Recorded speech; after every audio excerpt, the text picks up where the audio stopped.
good old-fashioned butt kick. Give the Celtics a lot of credit, especially coming off back-to-back. They for sure did look like the team that was waiting on us here. You know, the 18 second chance points, the 30 fast break points, I mean, that's crazy. It's in 55% from the floor, 52% from the three-point line, 144 points. Give them a lot of credit. So Missoula kicked my behind on down, and all I can do is take my hat off to them. I know it's a really good team over there too, but how surprising is to see 5 guys with 20 plus points?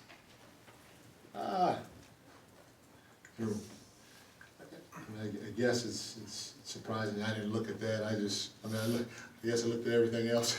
There's a lot to look at, but I mean, again, they kicked our behind, so you just got to give them credit.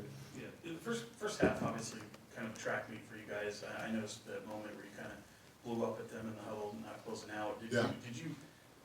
Did that kind of set the tone, I guess, for what was to come in terms of not recognizing perimeter defense? You know, I've been with a lot of good teams, and you know, I kind of went after them at that point, but sooner or later it has to come from within. You know,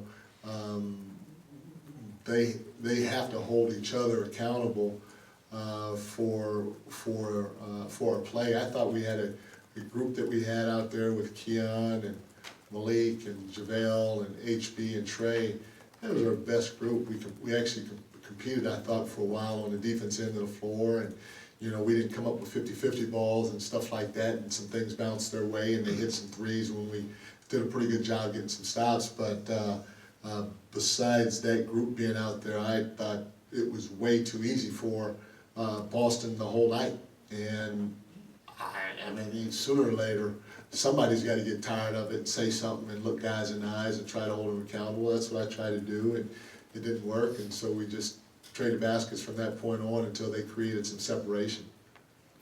Mike, with Boston on a back-to-back, are you surprised that you gave up 30-point fast break points tonight? Yeah. Where do you think you went wrong on the fast break part?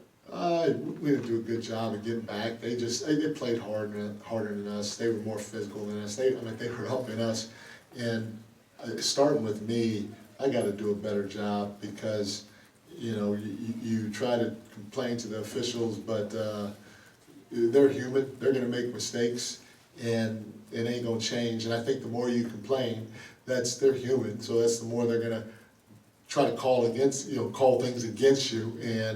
And so we gotta be grown-ups about it. And I gotta leave the officials alone, because when I start whining, everybody else seems like they start whining, and it's just a snowball effect. And if we're gonna be the team that's supposed to be the physical group out there, then when we face physicality, we gotta figure out a way to play through it and just try to play our game and not let it impact us on either end of the floor. Mike, fast start for De'Aaron, obviously, and then I think only 3 field goal attempts in the second half. What did you see happening there? How did they limit what he was able to do as the game went on? They were just physical. They got back in transition. They loaded the paint. They were very physical. You know, the start of the game, I mean, it was the track meet, and, you know, nobody was really playing defense, and then you could just see they just cranked it up. And like I said, I started complaining to the officials. We all started complaining to the officials, and they smelled blood, and they cranked it up even higher. And you know, that probably had something to do with it. Mike, you've talked a lot about the gap between good and great, Yeah. and that gap seemed pretty wide tonight between your team and the Boston Celtics. I mean, what do you take away from that? Is this almost a necessary evil for a team to experience something like this, to see what that difference is in real time? You know, for sure, because, you know, like I said, you know, sooner or later, it has to matter to the players. And I say this, I'll never forget, you know, people talk about LeBron's greatness on the court.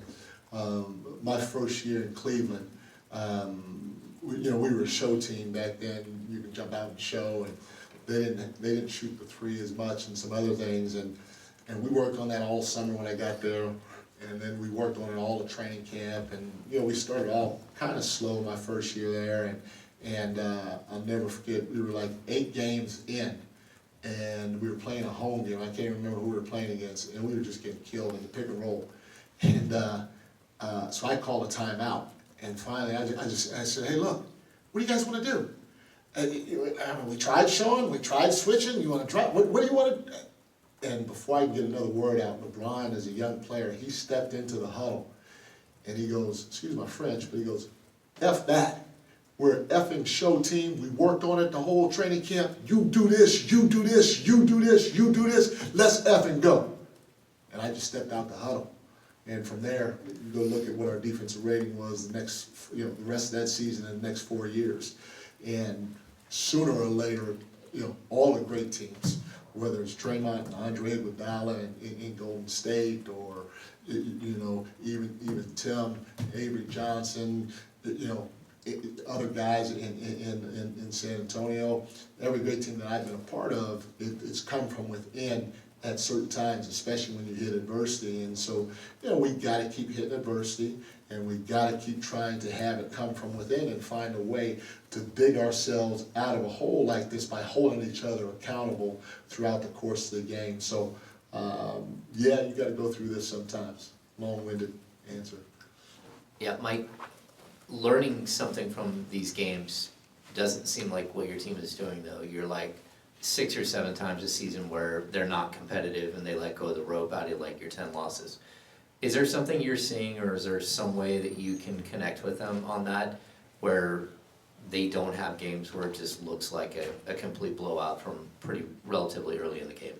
Yeah, a lot of the games are when the physicality of the game by the other team impacts us. And like I said, when it does, it usually starts with us complaining, you know, starting with me and everybody else on the bench, everybody on the floor complaining to the referees. And then the other team senses that, and they just tighten that wrench more and more and more until they finally are able to break loose. And that's what I'm saying. We somehow, some way, have to just lock in on ourselves, hold each other accountable, and go out there and do our job to the highest level that we can. If you watch our game, think about the first half, how many times we gave one effort, you know, and then they got a wide open shot because we wouldn't continue to rotate.